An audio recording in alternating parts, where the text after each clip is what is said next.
This is Ryan Stone, a Colorado man that went on a crime spree that spanned 5 counties. It was broadcasted live by a news station's helicopter. Stone was convicted of carjacking 3 vehicles, including one with a 4-year-old inside the SUV. Authorities said when Stone sped away, he led police on a chase at speeds over 100 miles per hour. If we rewind here, you can just barely see a vehicle that Stone was driving clipping a trooper with the Colorado State Patrol as he was trying to play stop sticks. He ended up with serious injuries. You see Stone pull out another victim from their vehicle and drive off.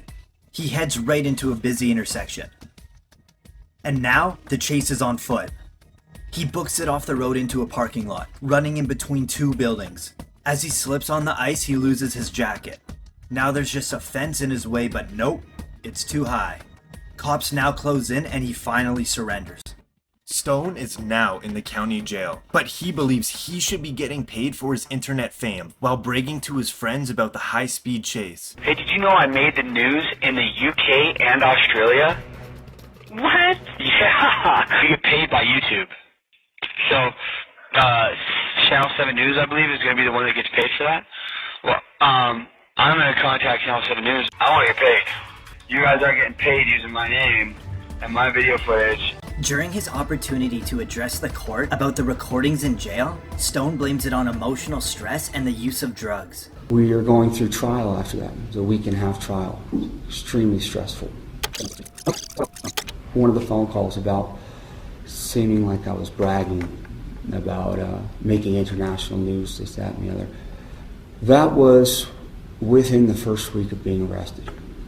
Still coming off of drugs. Stone was convicted of 18 charges, including attempted manslaughter, child abuse, and assault. Then, the judge sentenced him to 160 years in prison.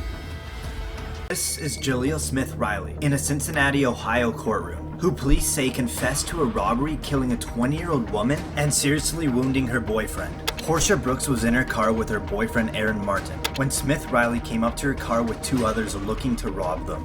When Smith Riley found out Martin didn't have any cash, he was shot in the head, leaving him with permanent brain damage. Smith Riley then shot at Brooks, which killed her 3 days later. Lord, go back and win. I just want to come home with this. This is somebody that feels genuine remorse. This is somebody that thinks about this every day, and he knows that he can't go back in time and undo what he did. Now, Portia Brooks' mother delivers a victim impact statement. But he killed me mentally, emotionally. He killed my identity as a mother of 3, as a family of 4. This is now Brooks' sister speaking. I have to deal with life without Portia, so he should deal with life without parole. This is moments right before Jaleel Smith Riley gets the news that he will never be allowed to return home again. And serve a term of life without parole as to count 4 for the offense of attempted murder. This is Diana Lovejoy. She used to be married to Greg Mulvihill living in Carlsbad, California, but soon their marriage fell apart and they divorced. After a messy divorce and lots of legal trouble, it ended with the court ordering Diana to pay $120,000 to Greg for his stake in their family house. The court also ordered that she must share custody of their son. Diana became furious about hearing the court orders, so she planned to kill her ex-husband by teaming up with her boyfriend, Weldon McDavid. Greg was shot in the torso, but luckily the bullet didn't hit his heart and he survived. Both McDavid and Diana conspired to murder, and the court has sufficient evidence against them. It's so painful that some people in this world seem to think that I would have it in me to do this. Interestingly, she fainted in court. She lowered her head down toward the defense table for a few seconds. Verdict. We, the jury, find the defendant, Diana Jean Lovejoy, guilty of the crime of attempted murder of Greg Mulvihill.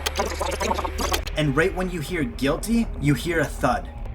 Guilty of the crime of conspiracy to commit murder.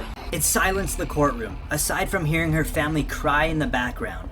Alright, we're going to need to take a break. She then is brought onto the floor. And when medics bring her out, she still appears to be passed out. but doctors later found out she had only fainted. Weldon McDavid received 50 years to life in prison because he was the one that pulled the trigger. And Diana was sentenced to 26 years to life in prison.